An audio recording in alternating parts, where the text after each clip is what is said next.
Are you in the market for a new home? Are you looking for a home with historical significance? How would you like to live in one of Los Angeles' most infamous houses? First time on the market in over 50 years, perched on a hill up a long driveway with sweeping views, sits this 4-bedroom, 3-bath Spanish Revival home on a large lot. Features include a grand entrance with a step-down living room with serene views, formal dining room, library, study, large kitchen, and a ballroom with a bar on the 3rd floor. 3-car garage at street level and 2-car garage at the end of the driveway, waiting for that special person looking for a wonderful opportunity to remodel or develop. We promise most of the blood has been cleaned up.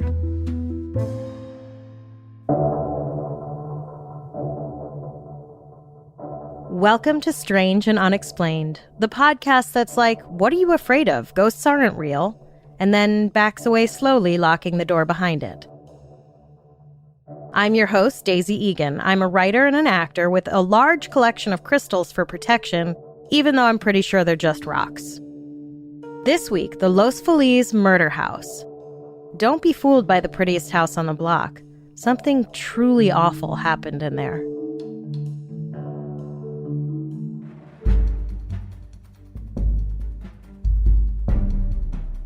Dr. Harold Perelson and his family could have been the poster family of the American dream.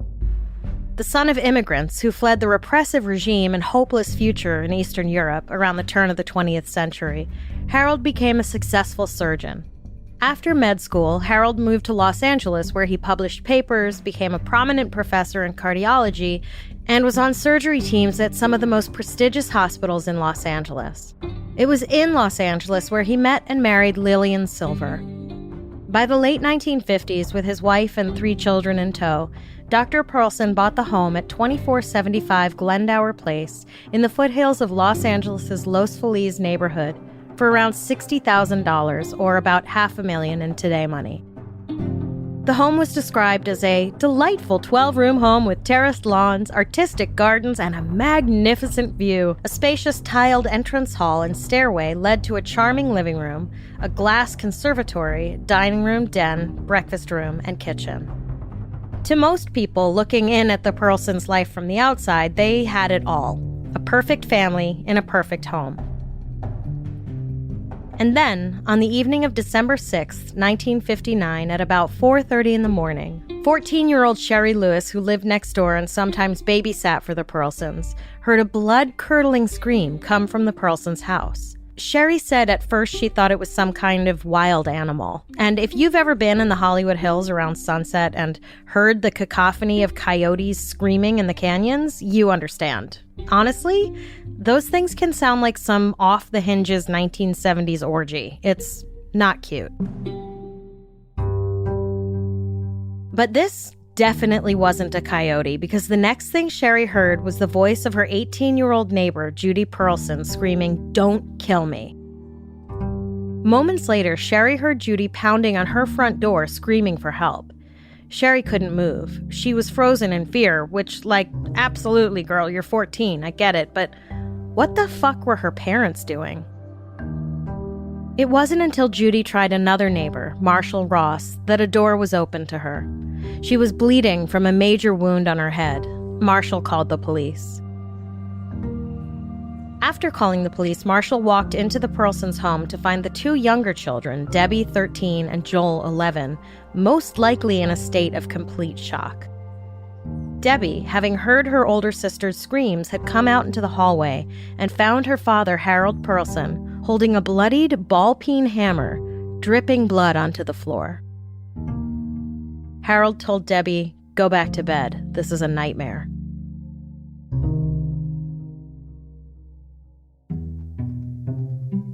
Now, I think it's a safe bet that Harold may have been trying to convince his daughter that what she was seeing wasn't real, but I can't help but wonder if a piece of him was simply commenting on what was happening and how it wasn't going the way he wanted it to. As in, this is a nightmare. All I wanted to do was murder my family, and I've got the one kid running to the neighbors and the other standing there scared shitless. Surely he did not anticipate his eldest child waking up and alerting his other children, let alone the rest of the neighborhood. But thank the Lord baby Jesus she did. After finding the two younger children frozen on the first floor, Marshall Ross, the neighbor who called the police, went up to the second floor of the house where he found Harold, who calmly told him, "Go home. Don't bother me." Meanwhile, the police had yet to arrive. Marshall took the advice and did not bother Harold, who was still holding the hammer covered in blood. Instead, Marshall watched as Harold walked into the bathroom. Now, I don't know how much of this next part Marshall saw or if it was pieced together later. I would imagine if a man covered in blood tells you not to bother him, the smart thing to do is go and check on the poor terrorized children downstairs. I cannot imagine what was going through Marshall's head at this point. Had he noticed that Mrs. Perelson was nowhere to be seen? Had he started putting the pieces together? Had Judye told him? In the bathroom, Harold Perelson opened 2 capsules of Nebutol, a fatal barbiturate, nicknamed Death in a Bottle. And why someone has this kind of drug just laying around in the bathroom their children use is beyond me. I mean, I get it. He's a surgeon, and people apparently thought children were either invincible or expendable in the 50s, but put that shit up in a high cabinet or at the top of a closet. Anyway. Harold then took 31 small white pills, which were either codeine or some other tranquilizer, just in case the death in a bottle didn't do the trick. When the police finally showed up, 15 minutes after being called, Mr. Perelson was barely breathing. By the time the ambulance got there, he was dead. So, there's Mr. Perelson, dead in his daughter's room. His 3 children have all been accounted for, but where is their mother?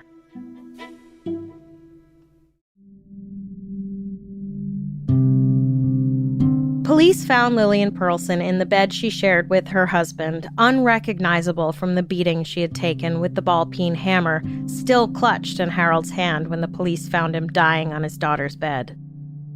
Now, look, if you know me, you know I'm not going to linger on this dude too long or try to figure out why he did what he did. Men who kill their wives and try to kill their children are trash, and there's never a good reason. We all know that there are basically only 2 excuses men use to kill their wives and families: money and lust. Harold Perelson was not exceptional. So what was it? Why would a man with a seemingly idyllic life suddenly brutally murder his wife, try to kill his children, and then kill himself? Dr. Harold Perelson left a few clues behind before downing that bottle of pills. The first clue police found was a copy of Dante's Divine Comedy on Perelson's nightstand, left open on a page with this passage. Midway upon the journey of our life, I found myself within a forest dark, for the straightforward pathway had been lost. For those of you who had the pleasure of missing out on English 101 in college, first of all, congrats, you did it. And second of all, Dante's Divine Comedy is basically a really long poem about a guy going through a midlife crisis. Some people believe Perelson either consciously or subconsciously left this passage open at the scene of the crime as his way of saying, look, I'm over 50 and life isn't easy anymore. Which, boo fucking who, Harold? Get a grip. Pick up meditation. Do some journaling. Learn to garden, you know? It turns out that older white guys report depression at higher rates than other demographics, which either means A, other demographics are less likely to report depression, or B, white men get super sad when they're not at the top of the food chain anymore.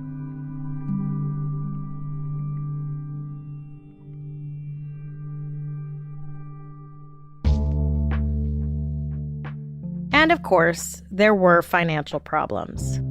The Perelsons' financial bind stemmed from the fact that Mr. Perelson had sunk a lot of his own money into developing and designing a new type of syringe that he claimed would prevent contamination and spillage.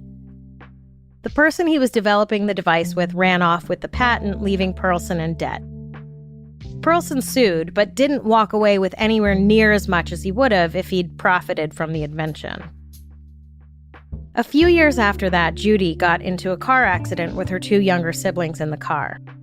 Everyone walked away from the accident, but Perelson took the other driver to court. He got enough to cover the medical expenses, but not the damage to the car. So it seems that between getting swindled by his business partner and the car accident, Perelson's finances took a huge hit.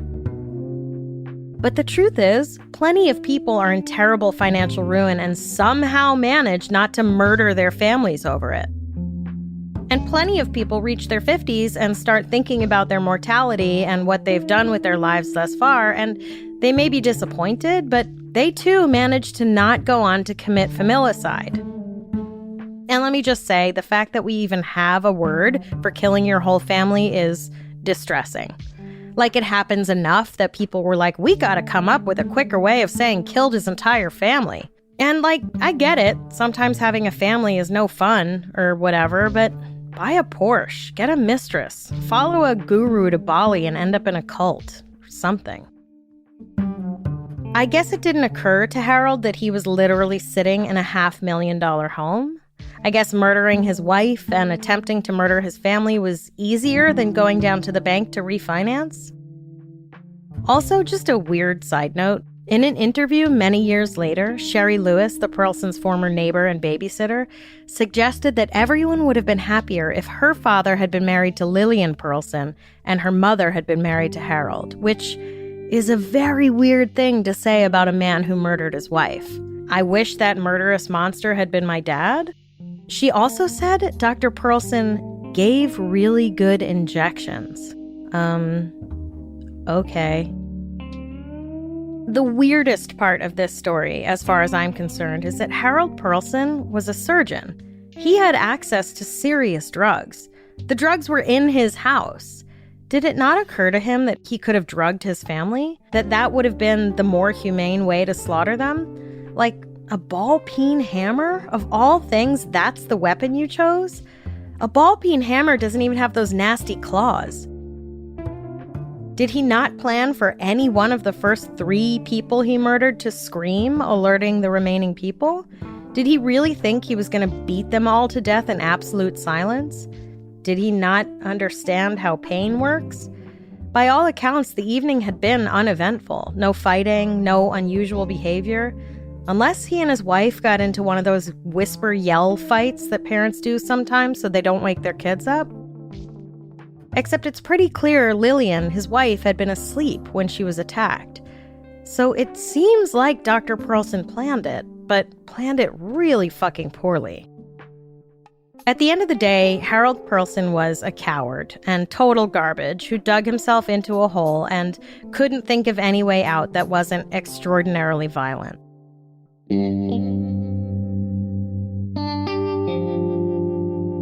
The 2 younger Perelson children were taken in by their mother's sister. Judye was already 18, so I think they were like, sorry this happened to you. Good luck with your life. The children were basically left with nothing. Judye apparently changed her name frequently throughout her life. The thing is, no matter how many times you change your name, nothing can ever change your past.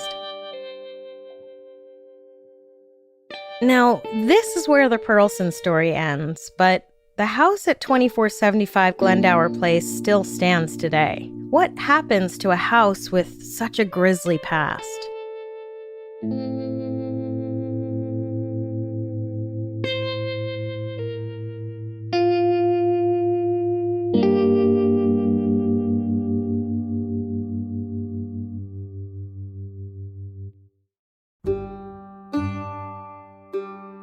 Less than a year after the events of December 6, 1959, the house was sold at auction to Julian and Emily Enriquez from Lincoln Heights, a neighborhood just a few miles away. But the Enriquez family never moved in. To this day, no one knows why they didn't move in. It's not like they bought the house and then found out what happened in it after it was too late. The law in California states that potential buyers have to be notified if there was a death on the property within 3 years of the purchase. So they knew going in. And as far as anyone can tell, they never even tried to move in. In fact, for the entire time the Enriquezes owned the house, they never even moved the Perelsons' furniture out, keeping it almost like a time capsule of the night of the murder/suicide. According to the neighbors, the Enriquezes would visit occasionally and bring items, basically just to store in the house. Neighbors said they were quiet and kept to themselves. They weren't rude, but they weren't friendly either. They were just there. And I can imagine that Julian and Emily Enriquez might have felt a bit like fish out of water in this Tony part of Los Feliz. Their neighborhood of Lincoln Heights had been in economic decline for a few decades and was home to mostly low-income immigrants by that point. And I don't want to make assumptions, but I will anyway, that the Los Feliz neighbors weren't exactly running over with welcome cookies when the Enriquezes did come by. But why in the world would anyone buy a 12-room mansion at auction and not move in? It's not like the house needed work. It was in great shape when they bought it. Why would they just use it as a glorified storage unit? Why not sell it? As far as anyone knows, they didn't even try to sell it. Even stranger, I think, their son Rudy inherited the house in 1994, and he didn't move in either. He did have a security system installed, though, which is a weird thing to do to a house you don't seem to have any intention of living in. What was the Enriquez family planning to do with the house? Why did they buy it in the first place? Why did they never try to sell it? Why in the world would you buy a home just to let it sit and rot?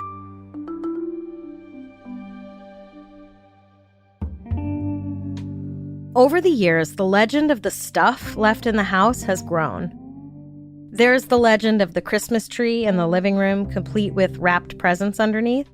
One rumor was that the Perelsons had already put up their tree and wrapped their gifts, but A, it's unclear this alleged Christmas tree ever existed. I didn't see any pictures of it. And B, not for nothing, but the Perelsons were Jewish. That doesn't mean that they didn't celebrate Christmas. I'm Jewish and I grew up celebrating Christmas, but I don't think the tree, even if there was a tree, and those presents were theirs. But if the Enriquez family never moved in, who was celebrating Christmas in that house? Also, who are all these people who have a Christmas tree and wrapped presents by December 6th? Am I the only one running around on December 23rd grabbing the last tube of wrapping paper left at CVS? Another rumor is that the Enriquezes possibly rented the house to tenants at some point who suddenly fled the home in a panic on the anniversary of the murder/suicide. This seems like a stretch. First of all, no one knows for sure if there ever were any renters in the house on Glendower Place. And second, if there were renters, one would hope they would have been alerted to the events that took place there in December 1959. And if they already knew, what would make them suddenly flee and never return? Like, even if they thought they saw a ghost or neighbor kids were playing a prank trying to scare them, one would think they might return the next day and get their shit.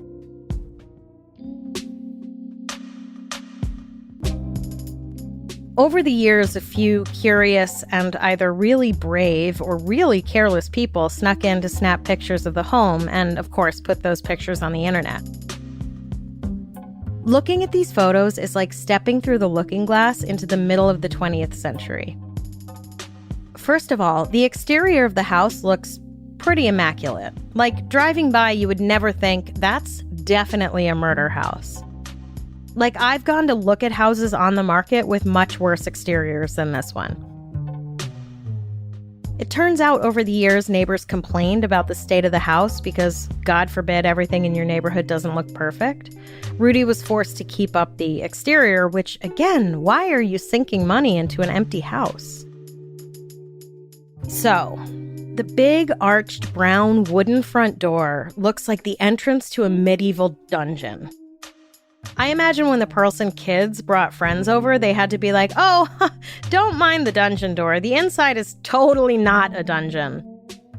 There's a picture of a staircase just beyond the living room that's captioned, the staircase is the scariest thing ever seen by mankind. And girl, I get it with the hyperbole. I am literally the most hyperbolic person in the universe, but like, That's just a staircase. You should see the staircases in the house I grew up in. There were 3 of them, and they were winding, with holes in the walls here and there, and definitely no light. My parents seemed to have some anti-light fixture policy when I was growing up, which meant that in order to get from the first floor to my bedroom on the 3rd floor, I had to run as fast as I could up a winding, dark staircase and just hope that monsters weren't going to jump out of the holes in the walls. Anyway.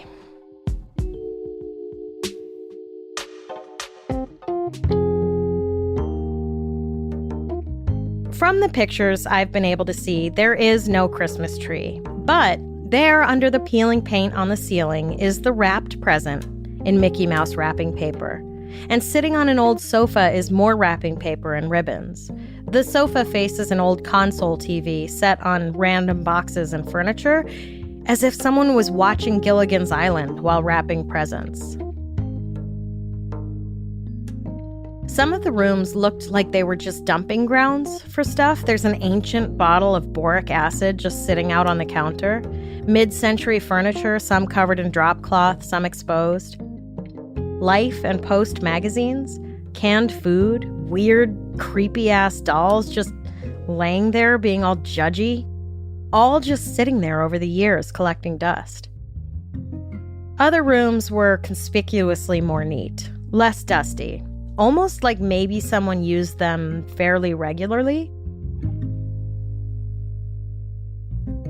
There's a bright red magazine caddy in perfect condition with the words U.S. males, spelled M-A-L-E-S, prefer early times, true old-style Kentucky bourbon. The package wrapped in Disney wrapping paper, it looks like it was wrapped yesterday. Stacks of boxes and books, all relatively dust-free, or at least not with 60 years worth of dust.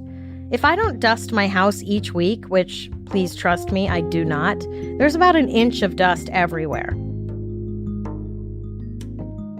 The yellow leather chairs sitting by the entranceway don't look dusty. They don't look like they've been neglected for decades. Even the creepy-ass judgy dolls, they should be dirtier. There are handwritten receipts from 1979 in a neat stack on a desk. No dust. To me, the creepiest picture is the one with the metal chair with the vinyl seat sitting a couple feet from a vintage rusty oven with the door falling off. Why was someone sitting there? Why were they sitting so close to the oven? It's not like the gas was on. Maybe they had used the oven like a fireplace, which I suppose if you're squatting at the house and you don't want the neighbors to notice would be less conspicuous than using the actual fireplace. It's just a weird place to put a chair, you know?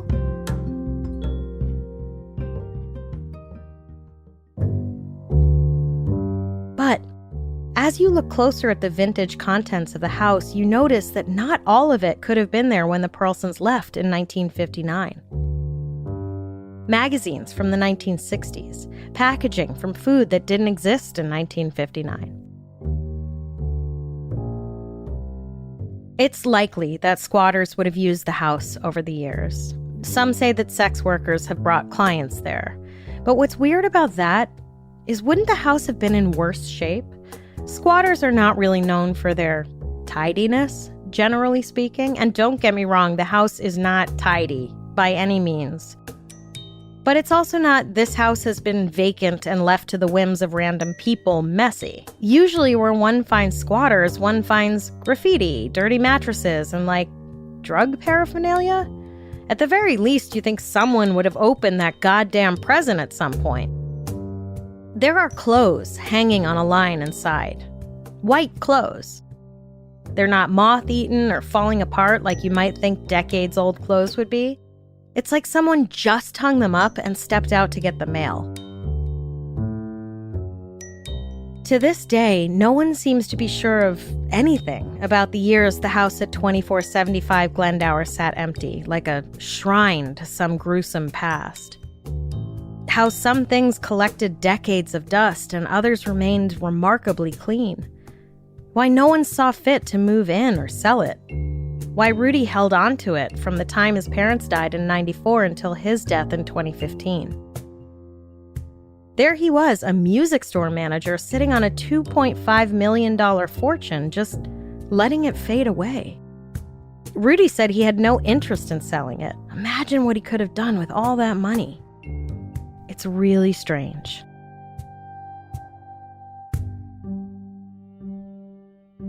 In 2016, the house was finally put back on the market after 50 years. The realtors had their work cut out for them, getting the house ready to be viewed. They did an incredible job.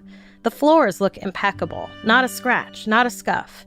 And I can't imagine anyone forked over their own money to fix the house before selling it.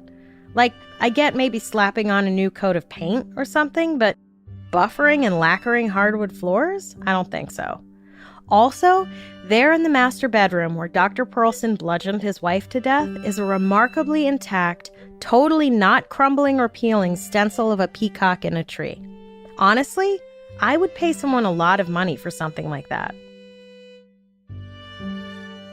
Anyway, Lisa Bloom, who you may know as Harvey Weinstein's former attorney who actively tried to protect him from rape allegations, she bought the house. Lisa Bloom proceeded to gut the house for a complete overhaul renovation. That means all of the beautiful historic detail is gone. And look, I'm no architect, but it seems to me if you buy a gorgeous Spanish revival from the 1920s that probably doesn't need much more than some cosmetic work and a lot of saging, you want to keep the historical integrity of the house. Not Lisa Bloom. Lisa was like, get rid of all of it. But then, oopsie, after stripping the whole house basically down to its foundation, Bloom claims she then found out that bringing the house up to code would be too expensive. Cool. Maybe next time check with the city before taking a sledgehammer to a 100-year-old house? Anyway. In 2019, the house was bought again by some people who began to chronicle their renovation journey on Instagram. It was pretty cool to follow while it lasted. Their last post was on February 8th, 2021. Rumor has it someone bought the rights to the story, which I guess belonged to the new owners of the house. Who knew that buying an old house granted you ownership to all the things that may have happened inside it over the years? The good news is whoever bought the rights will probably have a platform longer than a half-hour podcast to tell the story. So maybe we'll finally find out all the nitty-gritty details of the weird time capsule the house at 2475 Glendower became. Though something tells me the audience that goes to see a movie about a gruesome murder/suicide is more interested in the gruesome murder/suicide than in why a multi-million-dollar house in one of the nicest neighborhoods in Los Angeles sat empty, collecting memories that we may never know the stories behind. Leave it to people like me, and hopefully you, to be like, no, this is a story about a creepy house and the two generations of a family who sat on riches and let them crumble and collect dust. At the end of the day, for people like us, a man murdering his wife and killing himself is, unfortunately, not that strange and unexplained.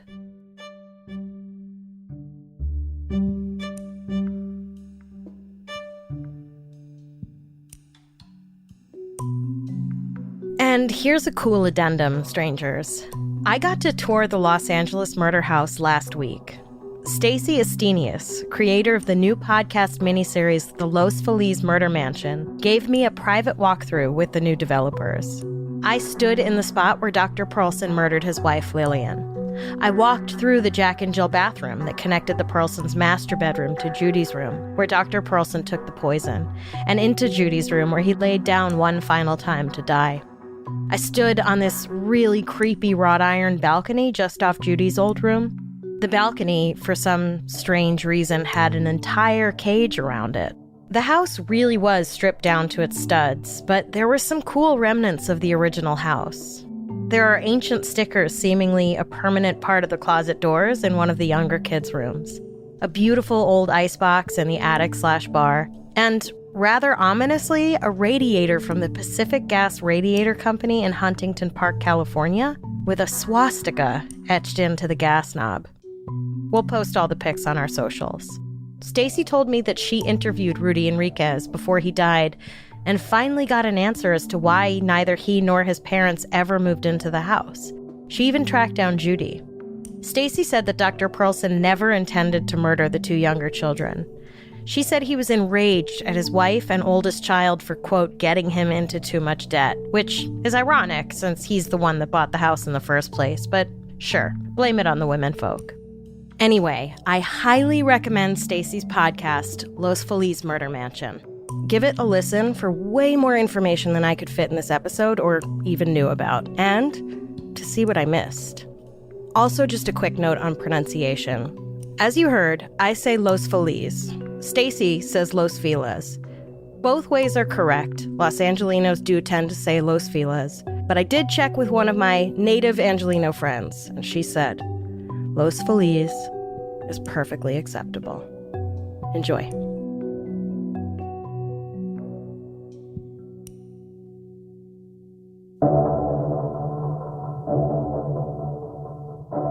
Next time on Strange and Unexplained with Daisy Egan, the Cecil Hotel. Elisa Lam died there, Richard Ramirez lived there, but there are other stories you haven't heard about how the Cecil became one of the most infamous buildings in the United States. We have a lot of fascinating and bizarre stories to share with you this season, but we want to hear your episode suggestions as well. If you have an idea for something we should cover, whether it's a well-known case or something that happened in your town that the world hasn't heard about yet, go to our website, strangeandunexplainedpod.com, and fill out the contact form. This episode was written by me and researched by Jess McKillop. A complete list of our sources for each episode is available on our website. Our episodes are mixed and edited by Jennifer Swatek. Our voice actor for this episode was Luther Creek. If you like our show, please help us out by rating and reviewing us on Apple Podcasts. It's super helpful. And follow us on Instagram and Twitter. We are at SNUPod and at Daisy Egan. And check out the Strange and Unexplained with Daisy Egan Facebook group to join in the conversation.